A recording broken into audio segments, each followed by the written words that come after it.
Welcome to the Quillette podcast. I'm your host, Jonathan Kay, a senior editor at Quillette. Quillette is where free thought lives. We are an independent grassroots platform for heterodox ideas and fearless commentary.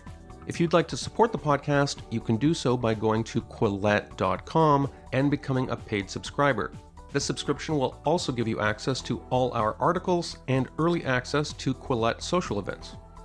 And this week's guest might be the youngest we've ever had on the podcast. She's Sahar Tartak, a freshman at Yale University and a fellow at the Foundation Against Intolerance and Racism, where, full disclosure, I serve on the board of advisors. In a recently published Wall Street Journal article, Sahar tells the story of what happened to her last year at her highly rated Long Island Public High School, where she served as student government treasurer. School officials were intent on bringing in a racial equity group that was going to deliver a paid lecture on the evils of institutional racism. And Sahar didn't feel comfortable signing off on a $375 check to a group that she didn't know much about. Moreover, it bothered her that many of the students at her school, who were either Jewish or Hispanic, seemed to be lumped in with lectures about the problems with whiteness. And when she raised questions about whether she and her fellow students should be lectured to in this way, in the name of anti-racism education, school officials became furious, comparing her to someone who questioned the evils of slavery, or who would block a Holocaust survivor from speaking at the school. But in the end, Sahar succeeded in raising the issue all the way to the school board, where she received a standing ovation for her efforts. I spoke to Sahar Tartak in October, just as she was beginning her first year at Yale. Here are excerpts from our conversation. I guess my first question relates to this social cringe that I had as I was reading your article, because I was just thinking about your experience at school. Like, after this episode you described, you were still a student in high school. What kind of interactions did you have with some of these teachers and staff who were accusing you of having horrible views? Would you meet them on the hallway and just pretend nothing had happened? Sometimes people will be bullies and then go into acting like nothing happened. Right.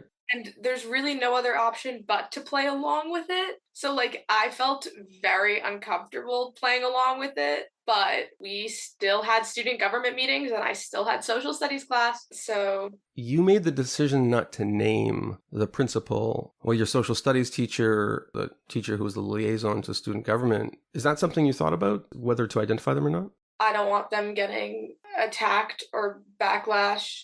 I just don't believe in returning somebody's distress with more distress. A lot of what my reasoning here is it can never happen again. And I wanted to make every effort for that to be the case. So, I guess not only will my high school now be more cautious, but I have a feeling that when these stories come out, it causes other institutions to have the same concern.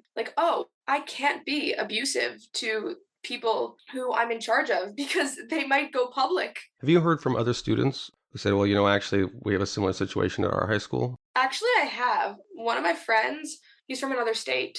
He saw my journal article on the first day and was like, this is the nonsense that my high school is going through right now. And I know parents from other districts in New York, where I'm from, who also have the same complaints. I mean, a lot of people have these complaints. I have friends at Yale who have these complaints about their hometown high schools. Tell me a little bit more about this racial equity group that was supposed to speak, or maybe they did speak, I'm not sure. So I'm speaking from Canada, and there's this profitable sector now. Some call themselves consultants or educators. Some, there's kind of a spiritual dimension if it's in the indigenous sphere, educating people about how racist they are. Well, part of the issue here was that my teachers and the adults wouldn't actually tell me what was going to be presented. As we know, I did not sign off on the check for student government to fund this, but somebody else funded it. I don't know who. And the group did actually end up coming to the school. There were a couple of controversial moments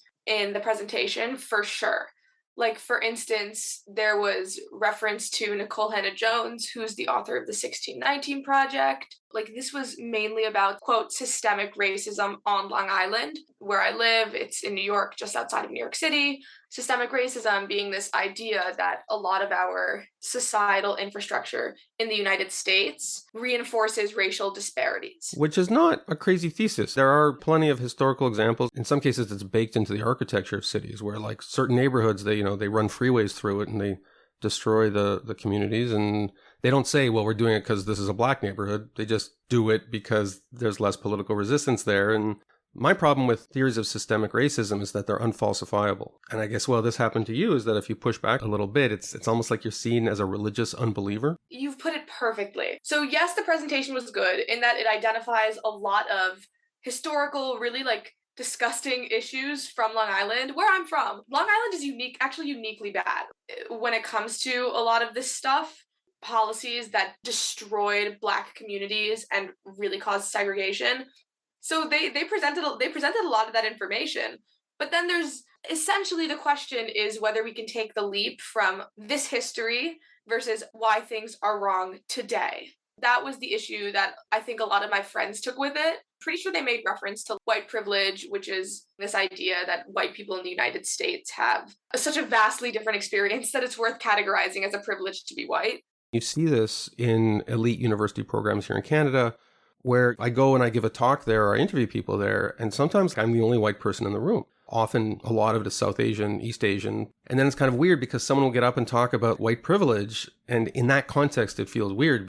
I don't presume to know the demographics of your high school, but I do know there are parts of Long Island, a lot of the best schools and best programs are not dominated by white people in many cases. Like, how is that circle squared? It's a good question and it's worth getting into. I will share with you the demographics of my high school. Largely Jewish, largely Asian, and largely Hispanic. And public, right? Yep, it's a really excellent public school in Long Island, very high rankings, students going to great colleges, really students getting a good education and then finding that when they show up to college, they're set. They're really well equipped here. And what I take trouble with, I guess, the most is particularly with there being a lot of Jewish students who are deemed as privileged.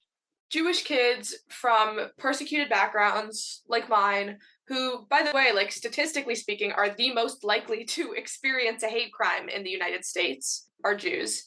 And being told that we're like at the top of a power structure doesn't really make sense. And also, on top of that, you have this issue of like, yeah, you're right. Like, these are non-white people being really ambitious and successful. And it goes to show why the narrative of white privilege is reductive. There's a lot more to our day-to-day lives. I do not think about my race that often. And I think a frequent response to this would be like, oh, well, Sahar, you are a beneficiary of white privilege.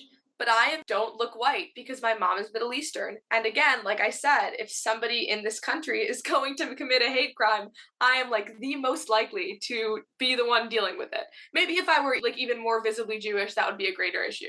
But still, like my synagogue is at risk, and I'm not lamenting, I'm not complaining. As a matter of fact, a large part of the Jewish identity is strength and perseverance in the face of widespread hatred.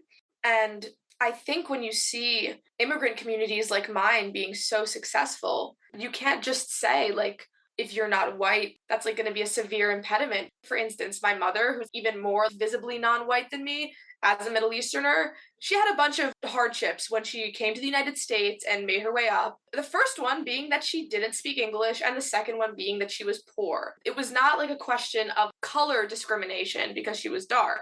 I'm putting together a few details here. Is your family like Iraqi Jews or Sephardic Jews? Yeah. My mom escaped revolutionary Iran, and my grandfather was a Holocaust survivor. He escaped the Nazis on my dad's side. So my dad's side is Ashkenazi Jewish, European, you could say. And my mom's side is Middle Eastern. So this gets us to a little bit of the unfalsifiability of some of these doctrines. You know, systemic racism must exist because your family can't get ahead in life. And they say, well, actually, I'm not white and my family has gotten ahead of life and it's been pretty great. And you say, oh, well, that clearly means that you are a beneficiary of all this systemic racism. Yeah. There's no evidence that you could present to get out of that logical trap. You know, if you if you prosper, it means you're benefiting from white supremacy. And if you don't prosper, you're a victim of white supremacy. Compounding this is the fact a lot of these places that focus the most on some of these equity doctrines, they're full of really rich, successful people who just don't have that much day-to-day connection with true oppression. Do you think some of this phenomenon is there's a lot of very privileged people who don't have much connection with true poverty or oppression? They don't know many people in that state, and so they're vulnerable to abstract ideas? My high school administration, the ones presenting this to us, first of all, entirely white. Second of all, we have very few, if any, to my knowledge, Black teachers in the school. And third, it's not like my administrators were approaching Black communities in the first place. Like, it actually seems to be very distant from them. Some of the symbolic stuff and the training sessions, does it feel like kind of a replacement for real action? This actually really bothers me. Like, what's the deal with us not having a Black teacher? At the same time, there is also this question of why are we dismissing people's struggles on the basis that they are not the, quote, right race to experience struggles that seem to be fairly universal. Like, I just read an article today on Substack, which is this wonderful platform for... My listeners know what Substack is. Okay, awesome. So I read an article on Substack, and it was this man who was born in 1943 discussing how he grew up in a poor rural town where like a lot of people worked on farms. Oh and, yeah, I saw that. Oh yeah, it was great. And like how they were just working together and playing together. Like people were poor together. And then when he went out into the world beyond him and saw segregation in front of him, he had this intrinsic sense of this is wrong on the basis that we are and can be equal. That narrative gets washed away when we divide people so thoroughly on the basis of race, even when race isn't relevant to their narrative. For instance, again, in the United States with my mom immigrating here, her story stopped being about her identity when she got here. When my mom left Iran, her story was about her identity. Somebody threw a rock at her face, which she still has a scar, because she was a Jew. And like, obviously being a woman, as we know, per the recent brutal murder of Mahsa Amini in Iran because she wasn't wearing her hijab, like that is where you get oppressed for your identity. She came here and the story no longer was about oppression. It was about working her butt off to become a doctor in a new language. That's incredible. She didn't speak English and she became a doctor? Yeah, no, she's unreal. That's not bad, especially in a white supremacist society. That's quite amazing. But just anecdotally, I have found that some of the people who push back hardest against a lot of the most militant progressive orthodoxies, the stereotype among progressives is it's like, oh, there's all these triggered white, at least latently white supremacists, men especially, but also Karens, and they're just protecting their privilege. But I actually find that's often not the case. Often it's people who are immigrants from societies where they recognize ideological programming for what it is, and when people are being forced to say things they don't actually believe. And here in Canada, like in the United States, we have a lot of Iranians who fled Iran around the time of the Iranian Revolution because they didn't want to be forced to live in a theocracy and pretend to believe things they didn't, among other reasons. Same way people who fled the former Soviet-controlled areas of Europe, they recognize what it is to be told that 2 + 2 = 5 and that you have to believe 2 + 2 = 5 if you want to be a good citizen. Do you see this pattern? Like, have you had these conversations with people who aren't from immigrant communities and are within your school environment and like some of the differing views there? Oh, absolutely. Another part of my article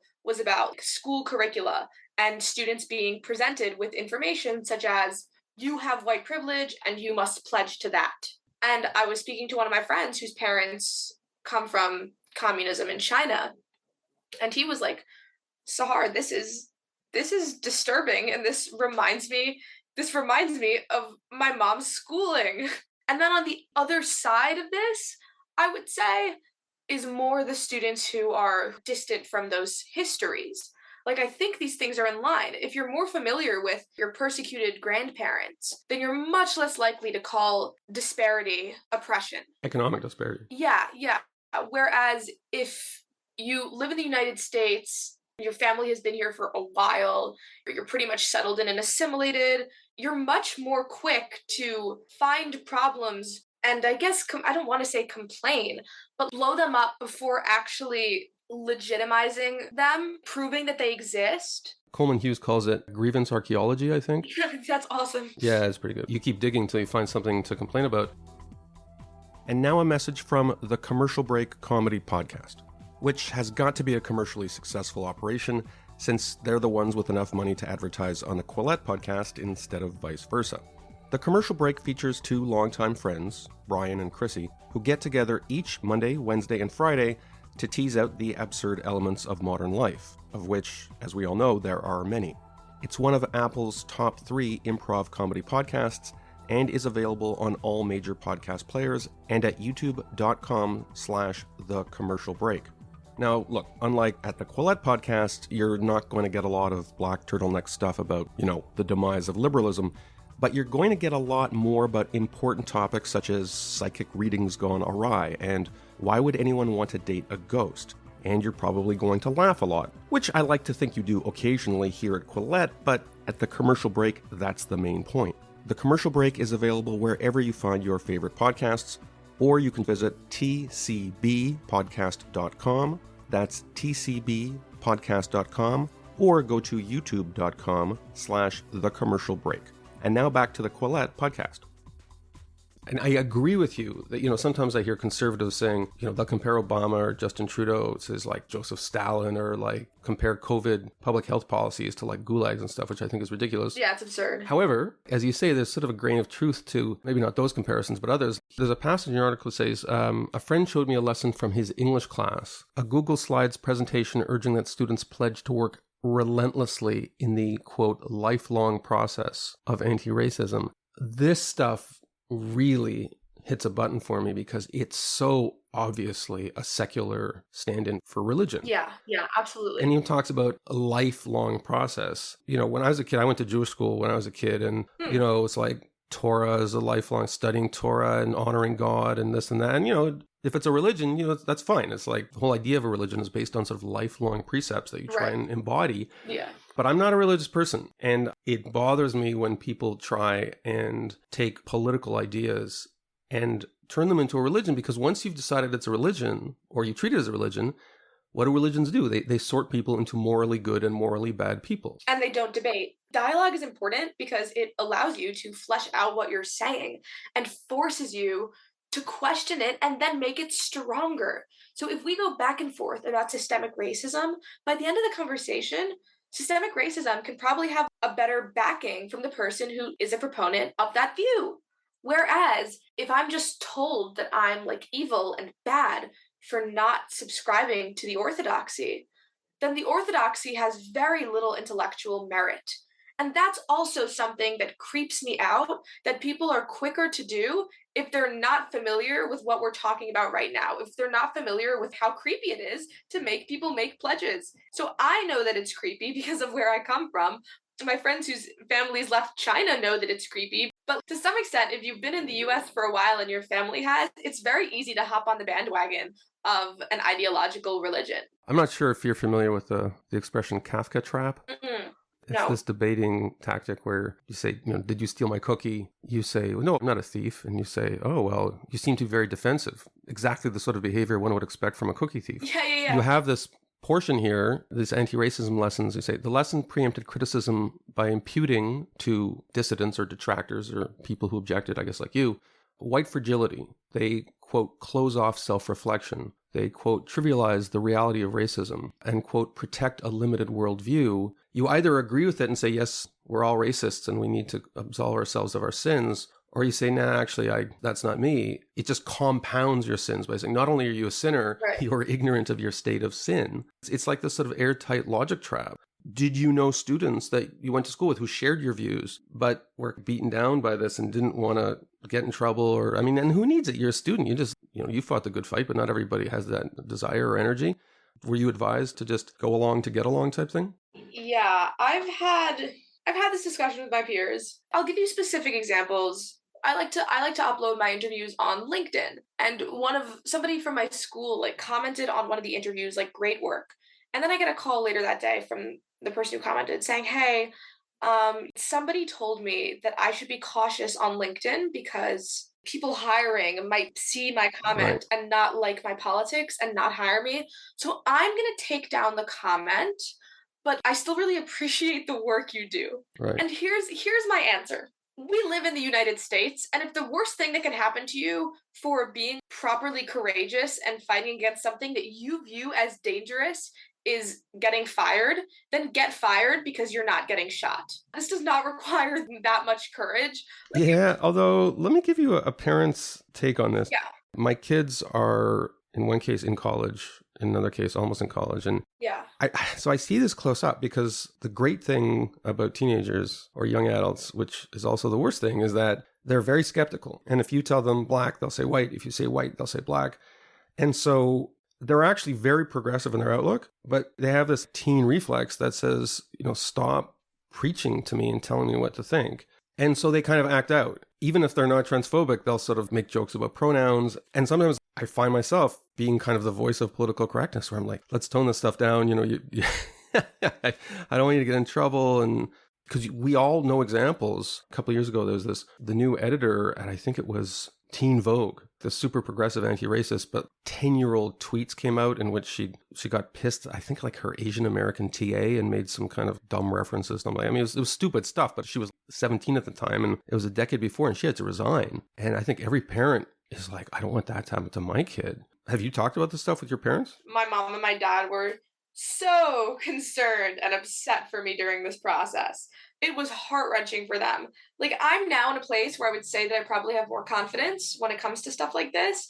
But when I was going through this in high school with my school, like student government and school administration, and like this was an extensive fight. We weren't just fighting over like checks, like we were fighting over the structure of the student government so that students could be more empowered and figuring out bylaws. And it was so much administrative nonsense and meanness and bullying. My parents were like, Sahar, why don't you just back out? And I can't say they're wrong to protect me because that's sort of like a parent's role, right? It's one thing that really works in the structure of family is, I think, and also this is like debatable, like super debatable. Like I was literally debating this like a week ago at debate. But what I think is very common, you put your kids before anything in the whole wide world, including ideological rightness and wrongness. The kids ought to push back a little in these situations.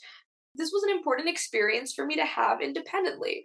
So don't necessarily stop urging your kid to be a little more PC because you're worried it'll get her in trouble.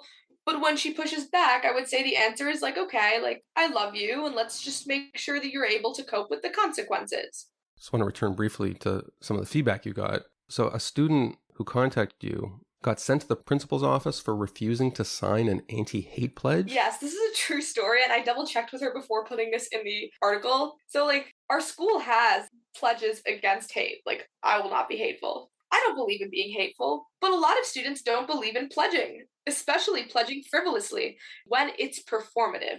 Like, she sensed that, like, the school isn't actually doing something to stop hate.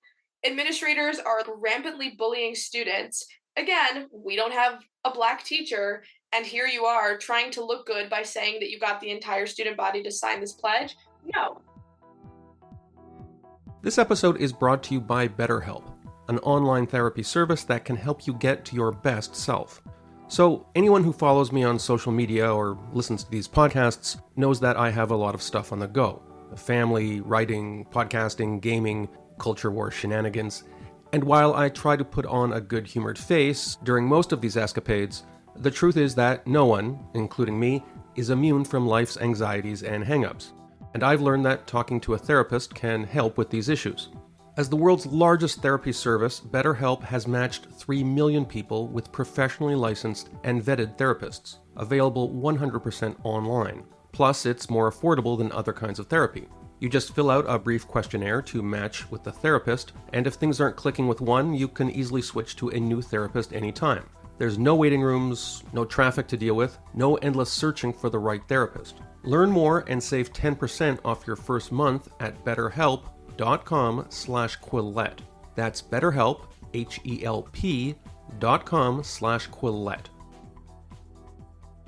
There's something so conservative about it. I'm reminded of these sort of like virgin pledges from Christian schools. I think most people who've studied young people know that an anti-hate pledge will probably be about as effective as a virginity pledge. Like, I used to be a practicing lawyer in New York State, and New York State, for lawyers, used to have a question that said, do you pledge to uphold the U.S. Constitution, and do you swear that you are not a communist, a member of the Communist Party? Yeah. And that was struck down as unconstitutional. It was conservatives who wanted this to be part of the process. And I tell people, I'm the furthest thing from a communist, but the only thing that would kind of make me sympathetic to communism would be someone shoving a piece of paper in my face and saying, attest to the fact that you're not a communist. And I'd be like, well, let me do some reading on Marx and Engels. But it's crazy to me that progressives are doing this. Well, anybody can do it. Anybody is susceptible to this. Free speech for me, but not for thee. But then you get into the Kafka trap, where it's like this kid who wouldn't sign, and good for them, who wouldn't sign the anti-hate pledge. I'm guessing they were saying, well, then you're either a hater or you're hate adjacent or you're enabling hate. Yes, that is exactly what happened. As it was described to me, first of all, multiple adults in the room and one student. Second of all, the student was made to sit on a chair that was height-wise actually lower than the adults, which is and I know these details are they sound... It's important. It's like a struggle session. Again, we both have distanced ourselves from crazy analogies, but in terms of the atmospherics, these struggle sessions you hear about in China, the architecture of the room is designed to elicit shame and intimidation. Exactly. So it's literally exactly what you're telling me is what she described to me, which goes to show how predictable this is. So I often get email from people saying I have a government job and the human resources director is bringing me in because it was discovered I have a blog where, I'm gender critical, or I oppose affirmative action and I'm going to be cross-examined about it. And my advice is always, you got to record everything, because they're going to gaslight you. They're going to come back. They're going to take a decontextualized thing. It's going to become this drawn out process, and you need to keep your receipts. Yeah, that's my advice too. And also, there has to be the option of going to the media and you being a whistleblower, because otherwise they'll never back off with this nonsense. But this has a Yale connection, as you may know. I guess by now he's a third-year law student, but there was a second-year law student last year who was taken up on ridiculous allegations of racism because he had used the term trap house. And the only reason that he became the hero of that story instead of the villain is he walked into a meeting very much as the one you just described in regard to this other student who contacted you, where there were two senior members of the law school staff who were just hectoring him about how he needed to apologize. But then, when you're doing it, even if it's legal to record people in those circumstances, depending on the jurisdiction, you kind of feel like you're being sneaky. One thing that I used to do, which is different, I got called to the vice principal's office to be most likely than not to be berated for more student government nonsense related to the bylaws. And I brought my friend with me who was also in student government. And I walked in with him and he was like, this is just a meeting for us, the vice principal. And I said to him, if this is student government related, then he can be here too. And he said, no, I think we can just talk about this between the two of us. And I looked at him and I said, I don't feel safe having this meeting alone with the two of us. And he was infuriated. He was so angry that I said explicitly that I felt like I wouldn't feel, quote, safe. Mind you, I am not quick to use that terminology, and it's not good terminology to use. I largely used it because I'm hijacking their terminology of talking about what makes us feel safe and what makes us feel unsafe. Okay, if this is the lingo, then I'm gonna run with it. It's like we're raising a generation of lawyers. Oh yeah, we're getting really good. I mean, because the thing is, when I was a kid, the reason I was taken to the principal's office was usually I don't know, someone broke a window or there was a fist fight or, it's once you get into moral thought crimes, it becomes so much more complex with all these Kafka traps and, you said the forbidden word. Oh, but you said the forbidden word in describing the way I said the forbidden word. So which of us is more forbidden? That becomes really complicated. Would you describe this as part of your intellectual development at high school? Are you a different person intellectually than you would have been had this whole kerfuffle? And it was over $375. It sounds like this was kind of a foundational high school experience for you. Intellectually speaking, I don't really know that I can say that because so much of this administrative stuff is nonsense and really simple. Okay, simple thing, dialogue, good. Stifling speech, bad. Right. I've definitely developed more reasoning behind those two premises, but I can't say that I ever had any reason to actually investigate my own opinions during these fights. It was more a question of please don't attack me, I'm not evil. I now try and choose to investigate things independently, and my friends often discuss this because the subjects got brought up in school, and I would definitely say that it makes a lot of students more thoughtful because kids do question what's in front of them.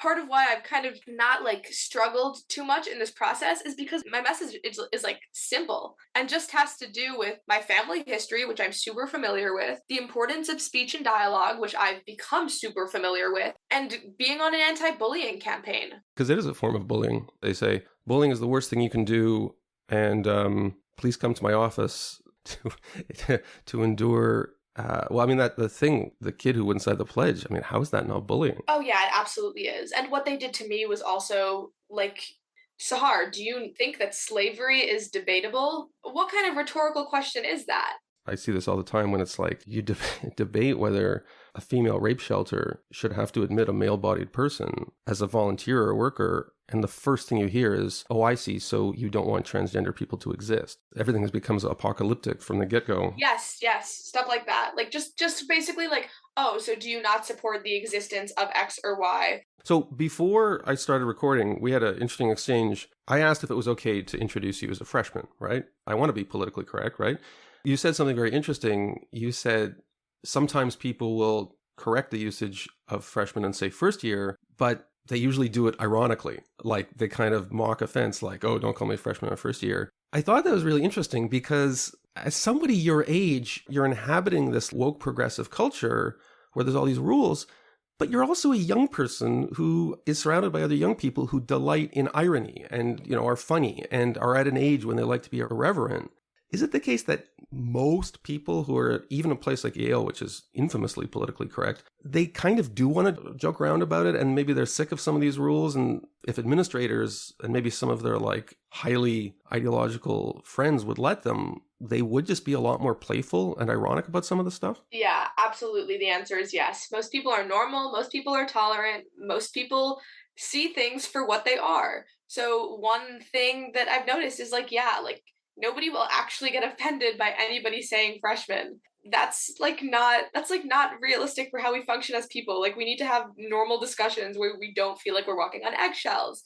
Another really powerful example of this is during orientation, we were trying to discuss sexual assault and rape. And we had basically the people discussing this say like, okay, before we begin in giving you advice on how not to get assaulted, we just want to clarify that when we give you that advice, we are not blaming the victims. We are blaming, like the perpetrators have 100% of the blame. So don't take this the wrong way. And then everybody applauded. And then they never actually ended up telling us how not to get sexually assaulted. And I spoke to my friends about this again, people from across the aisle, and they were all like, yeah, like that was pathetic. Like I need to know how not to get sexually assaulted. The controversy you're describing has been going on for before your time. And as a parent, you face it because you're trying to protect your kids or your friends or whatever. And you're like, oh, there's some common sense stuff maybe you should do to minimize risk. And there was a period a couple of years ago at the height of the Me Too movement where like you could not say that. Yeah. And I remember thinking like, what the hell? Like this, you're not allowed to give people useful advice because it might be interpreted as ideologically off base. But like, I'm guessing your generation, for all the public woke stuff on Twitter and stuff, in your private conversations, I'm guessing you've completely moved past that and you do have candid conversations. Yeah. No, like people are so normal. People are just normal. Like this is a vocal minority that likes to act this way in public. So have you had an easier time at Yale? I mean, I realize you're a freshman. I guess you've only been there a couple of weeks. How does it compare to high school? Are you kind of like, oh crap, here we go again? Actually, yeah, that's what I was expecting, but I feel pretty comfortable here. People are fairly open. They're really inquisitive. They want to know what the truth is. And that kind of comes before being, oppressive or being a bully. Like, nobody likes bullying. Listen, I think that I will need to find myself in a situation where I make administrators unhappy, and then I could give you a solid answer. But as of now, I felt pretty great. Sahar Tartak is a freshman at Yale and a fellow at the Foundation Against Intolerance and Racism, where, full disclosure, I serve as an advisor. Thank you so much for being on the Quillette podcast. Thank you so much. Thank you for listening to this episode of the Quillette podcast. Quillette is where free thought lives. We are an independent grassroots platform for heterodox ideas and fearless commentary. If you'd like to support the podcast, you can do so by going to quillette.com and becoming a paid subscriber. This subscription will also give you access to all our articles and early access to Quillette social events.